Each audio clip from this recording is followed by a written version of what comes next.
Cara untuk menghukumnya, dibakar dari ujung kaki sampai otak yang paling dalam. Cara membakarnya, kalau mau diilustrasikan, dilas sampai matang dalamnya.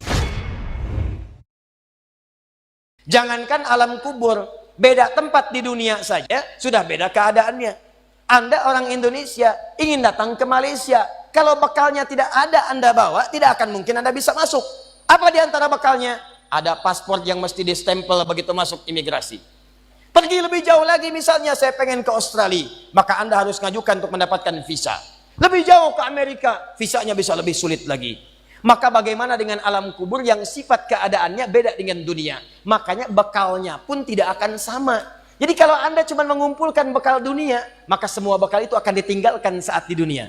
Maka orang mengatakan meninggal dunia, maksudnya meninggalkan dunia dengan semua bekalnya.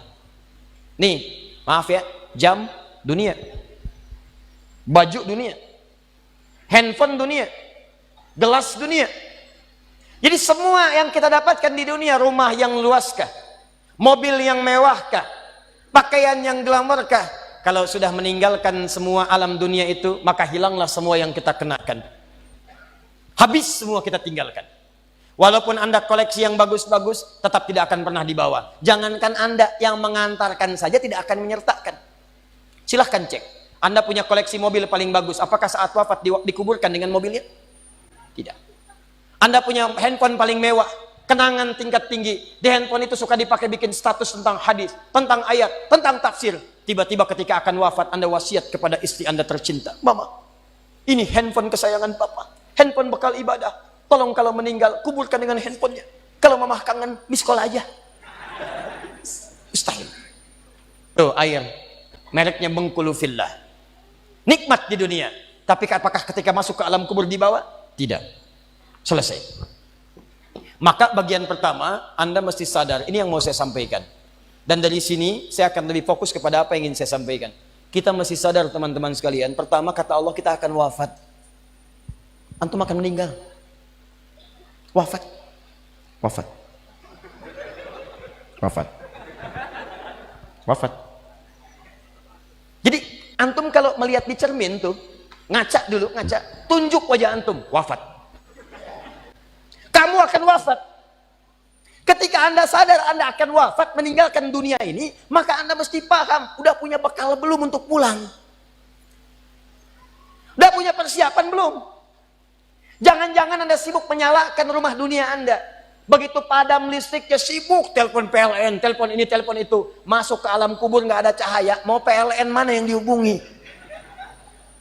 PLN yang datang malaikat mungkar. Man rabbuka? Siapa Tuhanmu? Siapa nabimu? Apa kitabmu?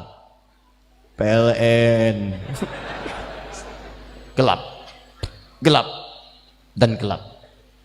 Karena itu orang-orang yang tidak siap dengan kehidupan berikutnya, maka mohon maaf, dia akan merasa ketakutan ketika meninggalkan dunia ini. Bahkan ada yang saking takutnya, malaikat langsung bergerak untuk memaksa dia cepat meninggalkan tubuh dunianya. Muncul Quran surah ke-8 ayat ke-50. Kata malaikat, akhriju anfusakum. Kamu ini susah banget pulangnya. Maka dipukulin oleh malaikat. Pukul, pukul, pukul, pukul. Teman-teman, karena alam kubur itu bekal yang bukan bekal dunia, maka Anda tidak akan pernah bisa membawa cahaya dunia ke alam kubur. Maka saya ajak Anda pada malam hari ini, coba ayo kita berubah. Tolong pikir baik-baik, tidak akan ada yang abadi. Dan besok pun belum tentu hidup. Demi Allah saya katakan, Allah bisa mewafatkan kita pada malam hari ini. Saya cuma mau tanya sebentar aja renungkan. Tolong tanya pertanyaan saya ini, tanyakan pada diri Anda sebelum tidur. Kalau Allah wafatkan Anda pada malam ini, sudah siapkan Anda dengan bekal pulang Anda kepada Allah? Karena itu hukum mengatakan orang yang tidak punya bekal maka dia tidak siap untuk mudik. Tuh lihat Ramadan tuh. Begitu di ujung Ramadan, orang semua siap-siap mudik. Demi Allah saya katakan, saya pernah mengadakan survei kecil-kecilan. Saya tanyakan pada sementara orang yang tidak mudik, saya tanya kenapa nggak mudik? Ustadz, gak ada bekal. Dunia saja tidak punya bekal, malu mudik. Tidak punya bekal, susah mudik. Tapi yang punya bekal, oh dia nyari sebanyak-banyaknya. Begitu sebelum berangkat, tiba waktunya raya, dia siapkan. Bahkan ada yang kemudian mencari motor terbaik. Motornya Honda bebek, bekalnya singa. Motornya bebek, bekalnya singa. Karena bekalnya lebih banyak dibandingkan dengan sifat kendaraannya. Kendaraan kecil, motornya modifikasi, tambah lagi pelepah pisang, tambah lagi dus satu, tambah belakang yang lain lagi, numpuk semua di belakangnya. Dituliskan kemudian tulisan, aku pulang sayang, jemput ya. Masya Allah. Luar biasa. Kenapa? Karena tahu dia punya bekal untuk pulang. Dan yang dikunjungi pun dihubungi terlebih dahulu. Aku mau pulang. Maka yang di sana menyiapkan segala perlengkapan untuk menyambut yang pulang. Silahkan cek. Begitu tahu akan ada yang pulang mudik, maka rumah dicet. Makanan diada-adakan. Semua dimunculkan. Bahkan yang tidak ada pun menjadi ada. Cuma setahun sekali. Luarnya kongwan, dalamnya rangginang. Idul Fitri. Anda pun begitu.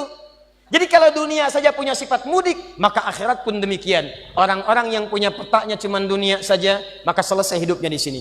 Kata Allah, nih saya berikan gambaran. Yang visinya cuma sampai sini, maka saya berikan semua kenikmatan dunianya seperti yang dia inginkan. Tapi begitu selesai ini, ditenggelamkan di alam kubur sampai kedalaman yang paling dalam. Turun ancaman. Allah tidak menginginkan semua manusia larut di sini. Tapi kata Allah, saya tidak maksa. Nih saya berikan gambaran kepada Anda. Kata Allah, turun surah Al-Humazah. Wailul likulli humazatin alladzi jama'a malahu wa yahsabu anna malahu akhlada. Kata Allah, hei yang terlampau sibuk dengan dunia. Suaminya sibuk cari harta, hitung lagi, hitung lagi, hitung lagi. Istrinya sibuk kumpul-kumpul dengan sesamanya, cuma membicarakan harta suami.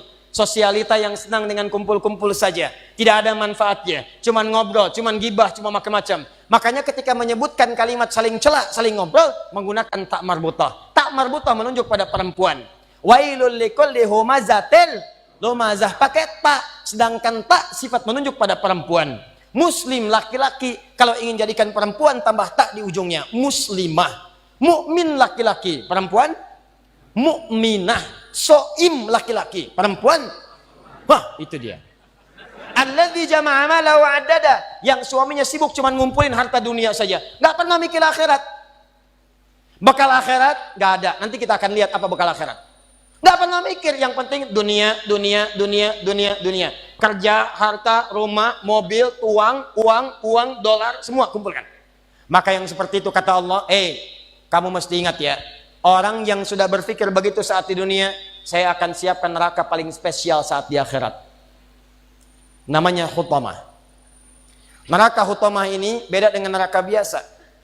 Cara disiksanya, maaf sekali, diikat. Padahal neraka yang paling ringan, neraka paling ringan, tapi seringan-ringannya neraka juga. Ya, seringan-ringannya neraka. Jangan coba-coba nih. Ya. Itu ada di Quran surah keempat ayat 56, paling kanan sebelah atas. Itu yang paling ringan di neraka. Innal ladzina kafaru bi ayatina sawfa nuslihim nara. Orang-orang yang ingkar kepada ayat-ayat kami, nanti kami masukkan ke neraka. Paling ringan kami tarik ubun-ubunnya. Nusli kami celupkan ke dalam api neraka. Dicelup kayak bikin teh celup. Teh celup itu kan naikkan, turunkan, naik, turun, naik, turun, naik. Jadi ada orang yang paling ringan masuk neraka, ditarik ubun-ubunnya, kemudian dimasukkan ke neraka, celupkan. Begitu dicelupkan, hancur semua, angkat lagi. Ya kullama nadijat juluduhum baddalnakum juludan ghairaha. Begitu hancur diangkat sembuh lagi. Hancur, angkat sembuh lagi. Hancur, sembuh lagi. Sekali celup satu harinya 1000 tahun. Satu detiknya 48 hari. Kalau pengen coba silakan aja. Tapi diinfokan supaya kita jauhi. Cuma ini nggak diikat. Artinya apa? Begitu dicelupkan dia merontak, masih bisa bergerak. Cuman tidak bisa mengelak. Tapi neraka yang ini bagi ahli dunia yang nggak pernah mikir akhirat, dia tidak akan pernah bergerak sedikit pun, karena Allah akan mengikatnya fi amadim mumaddadah. Jadi bukan begini, tapi diikat begini. Cara untuk menghukumnya, dibakar dari ujung kaki sampai otak yang paling dalam. Cara membakarnya, kalau mau diilustrasikan, dilas sampai matang dalamnya. Misal dari bawah bagian kaki, jempolnya dulu. Kalau jempolnya udah matang, baru sampingnya. Udah matang, naik lagi ke atas. Bayangkan, kalau dimasukkan keseluruhan, yang sakit langsung semuanya. Tapi yang ini tidak. Biar sakit dulu. Bukankah sakit di bawah kerasa ke semuanya? Sakit, terus sampai naik ke atas. Allati tattali'u 'alal afidah. Afidah jamak dari kata fuad. Fuad itu otak yang merencanakan. Nih, kata Allah seakan-akan ingin mengatakan, apa isi otakmu diisi? Saya bakar sampai ke dalam otakmu. Otakmu isinya apa sih? Orang sholat, kamu nggak sholat. Orang ngaji, kamu nggak ngaji. Orang puasa, kamu nggak puasa. Kerja lagi, kerja lagi, kerja lagi. Apa isi otakmu? Saya bakar sampai kedalaman yang paling dalam. Nih. Awas hati-hati. Dan sifatnya muqsadah. Muqsadah itu sudah mengintai. Jadi kalau ada orang bercita-cita cuma dunia saja, itu nerakanya sudah mengintai. Nih dia teman saya nanti nih. Paham?